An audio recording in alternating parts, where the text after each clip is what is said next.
Peace movement. In this video, the four horsemen of the apocalypse and the sign of seven.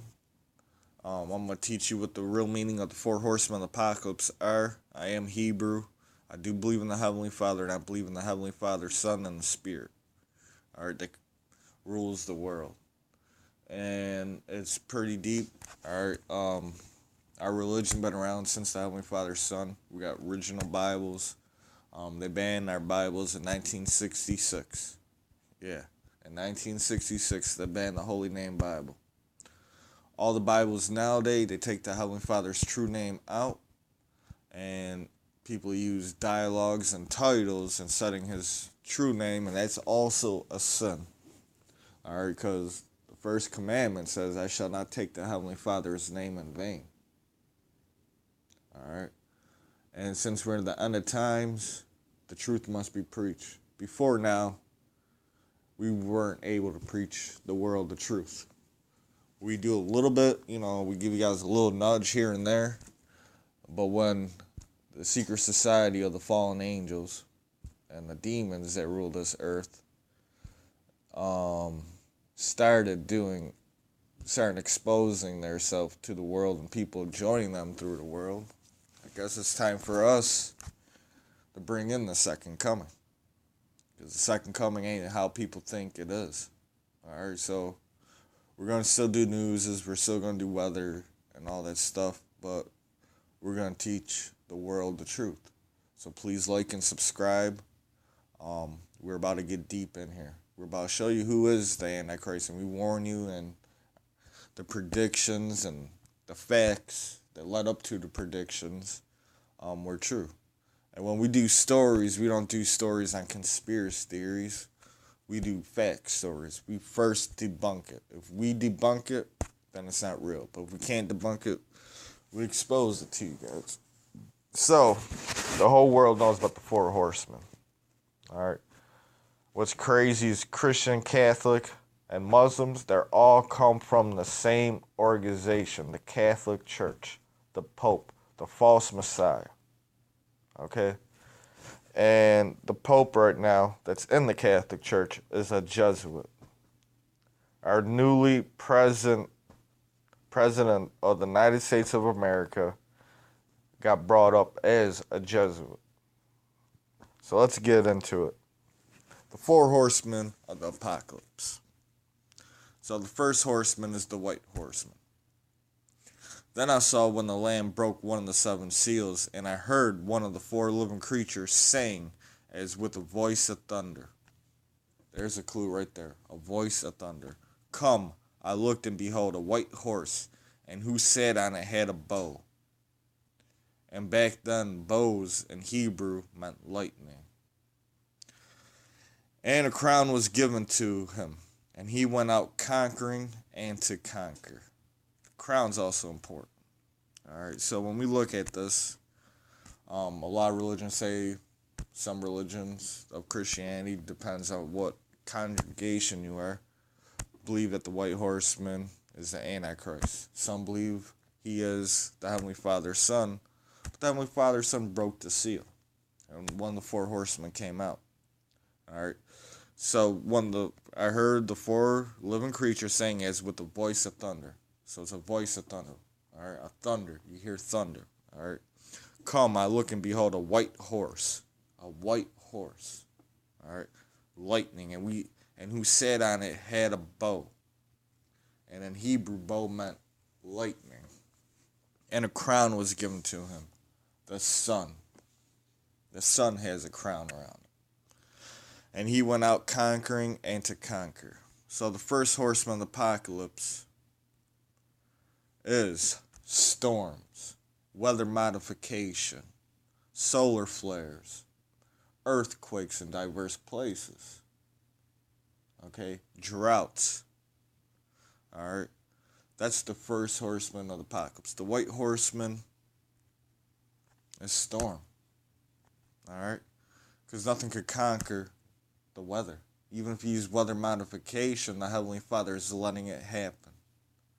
Alright, so weather modification, countries are being destroyed, droughts, wildfires. Just like today, My wife showed me that there was 31 fires down south from a drought. The land. Alright? Um, so it's weather, earthquakes. You can see the earthquakes and tornadoes in Italy. You can see weather modification, heartbrings. You can see hurricanes that never happen. You can see seawater, sunny day flooding. And people don't understand what sunny day flooding means. When it's a sunny day down in Miami, right? Floods are happening more often because the water rises. The water levels are rising. All right. You can see thousands of people are dying. All right, from earthquakes, tsunamis. All right, from hurricanes, from typhoons, if you want to call them that, from strange tornadoes, from supercell thunderstorms. The white horseman represents, all right, the weather of the earth, including the sun, because it has a crown. And the sun around it has solar flares, all right? Have coronal holes that send these waves to Earth, all right? If there's a solar flare and it hits the atmosphere, it charges up the atmosphere, so we're going to see more storms, more lightning storms, hurricanes, typhoons increase in strength, folks. Earthquakes from the energy that goes through our upper atmosphere and hits our Earth, from the full moon, all that, folks. So the first horseman of the apocalypse is weather, is our weather. And that's been going on for years. And like I said, the horsemen won't leave till the Heavenly Father's Son returns, all right, and wins. Okay? What's the second horseman of the apocalypse? The red horseman. When he broke the second seal, I heard the second living creature saying, "Come."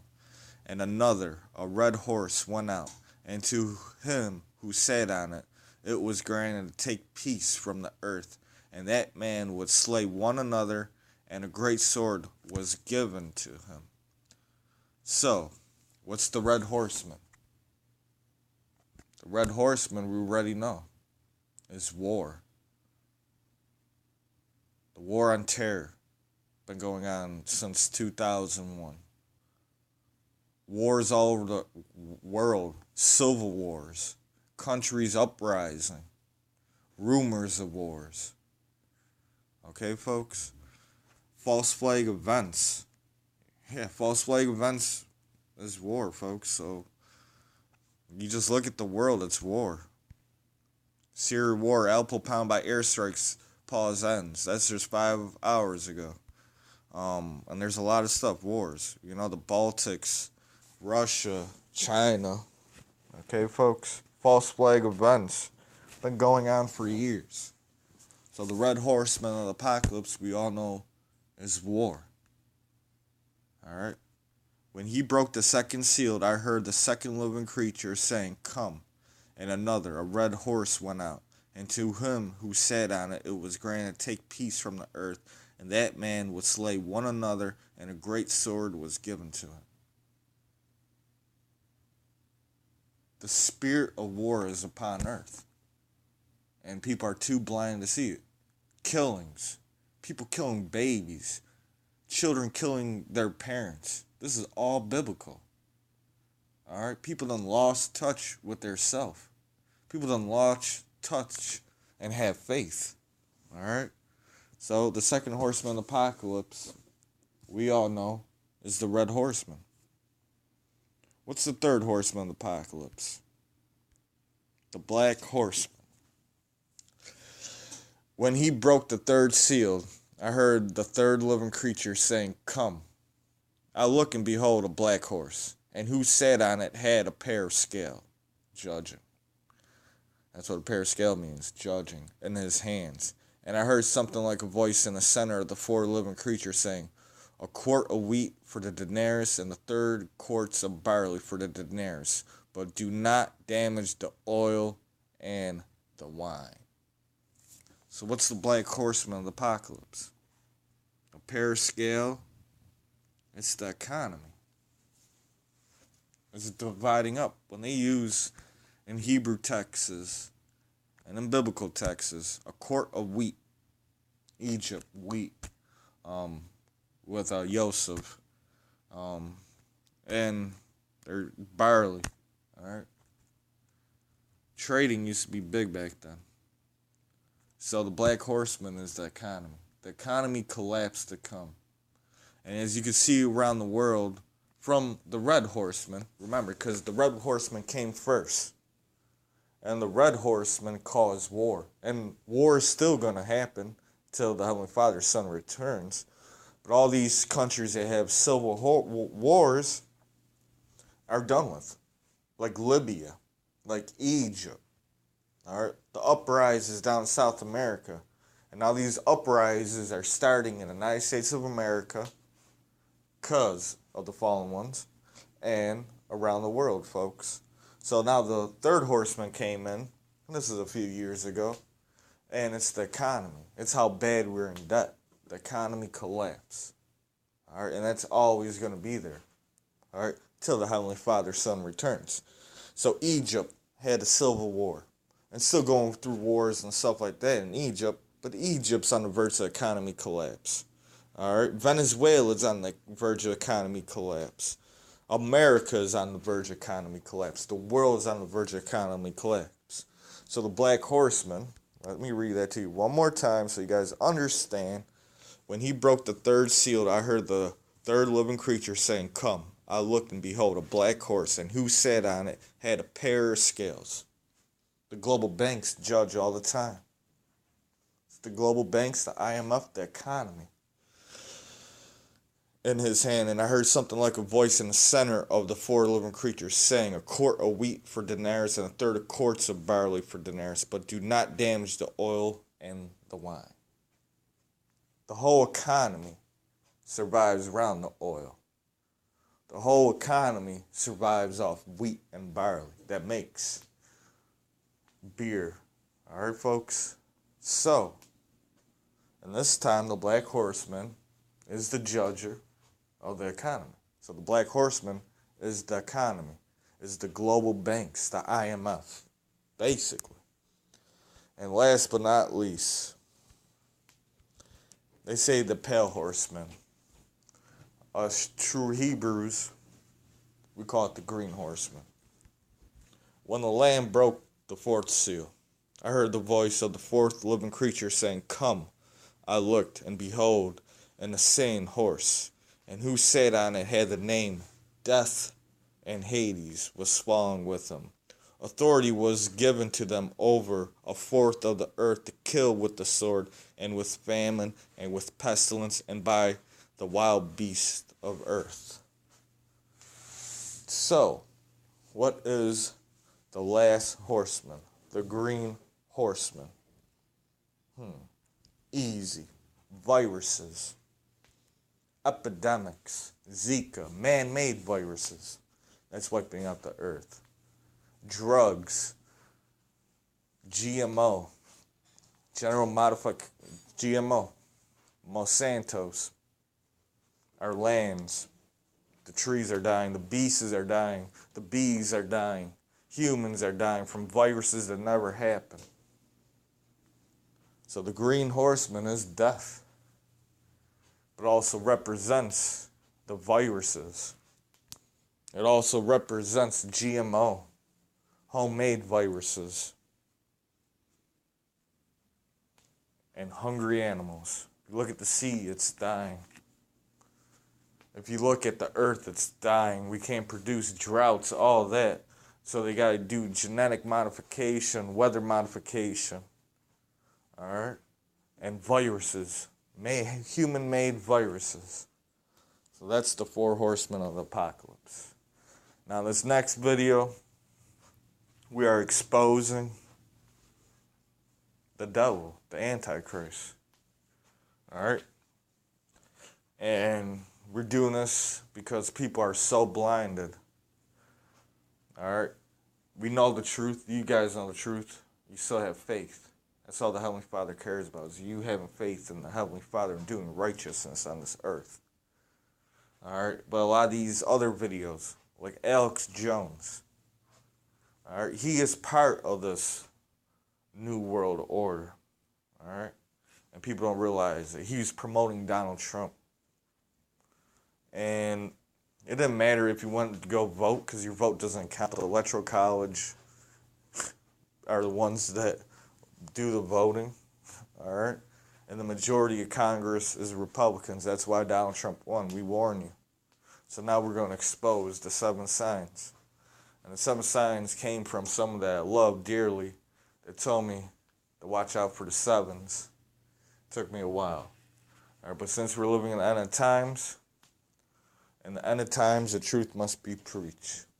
Please like, subscribe, follow me on Twitter, Facebook, Instagram. This is the No Face Movement. Moving a movement till next time. Enjoy the video after this to learn some deep truth knowledge as we're exposing the fallen system of the fallen ones.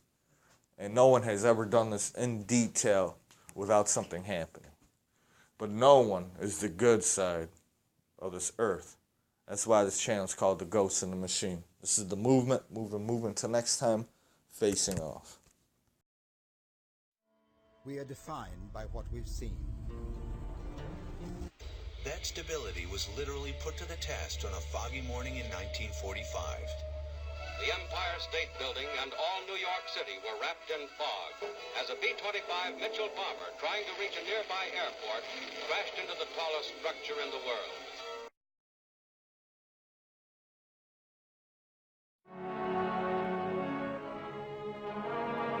In New York City on a foggy evening, an Army plane seeking a nearby landing field crashed into the 58th floor of this Wall Street skyscraper. Parts of the plane, bricks, and chunks of mortar fell to the street.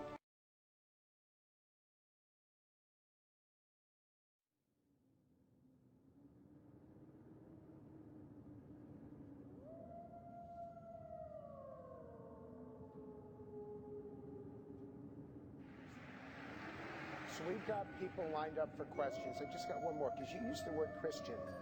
Have you ever asked God for forgiveness? That's a tough question. I don't think in terms of, I'm a religious person. Shockingly, because people are so shocked when they find this out, I'm Protestant, I'm Presbyterian. And I go to church and I love God and I love my church. And Norman Vincent Peale, the great Norman Vincent Peale was my pastor. The power of positive thinking. Everybody's heard of Norman Vincent Peale. He was so great. He would give a sermon. You never wanted to leave. Sometimes we have sermons, and every once in a while we think about leaving a little early, right? Even though we're Christian. Dr. Norman Vincent Peale, Frank, would give a sermon. I'm telling you, I still remember his sermons. It was unbelievable. And what he would do is he'd bring real life situations, modern day situations, into the sermon. And you could listen to him all day long. When you left the church, you were disappointed that it was over. He was the greatest guy. And then, you know, he passed away, but he was a great... He wrote The Power of Positive Thinking, which is great. But have you ever asked God for forgiveness?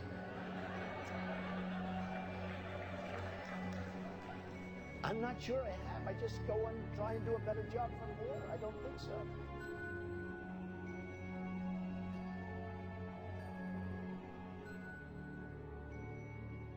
On her way to work one morning, down the path along the lake, a tender-hearted woman saw a poor, half-frozen snake. Interesting. His pretty-colored skin had been all frosted with the dew. "Oh, well," she cried, "I'll take you in, and I'll take care of you. Take me in, O tender woman. Take me in, for heaven's sake. Take me in, O tender woman." Sighed the vicious snake. She wrapped him up, cozy, in a curvature of silk, and then laid him by the fireside with some honey and some milk. Now she hurried home from work, and that night, as soon as she arrived, she found that pretty snake she'd taken and revived. "Take me in, O tender woman. Take me in, for heaven's sake. Take me in, O tender woman," sighed the vicious snake. Now she clutched him to her bosom. "You're so beautiful," she cried. "But if I hadn't brought you in, by now you might have died." She stroked his pretty skin, and then she kissed and held him tight. But instead of saying thank you, that snake gave her a vicious bite. Take me in, no tender woman. Take me in, for heaven's sake. Let me in, Papa. Let me in. Sighed the vicious snake. I saved you, cried the woman. And you've bit me, heavens why. You know your bite is poisonous, and now I'm going to die. Oh, shut up, silly woman, said the reptile with a grin. You knew damn well I was a snake before you took me in. Does that make sense to anybody? Does that make any sense? Oh, happy birthday. They're singing happy birthday. Don't tell me happy. I don't want to hear about that birthday. Thank you, darling. That's so nice. I don't know if I want to... I'm very torn on that birthday. I'm very torn. You understand me? I'm very torn.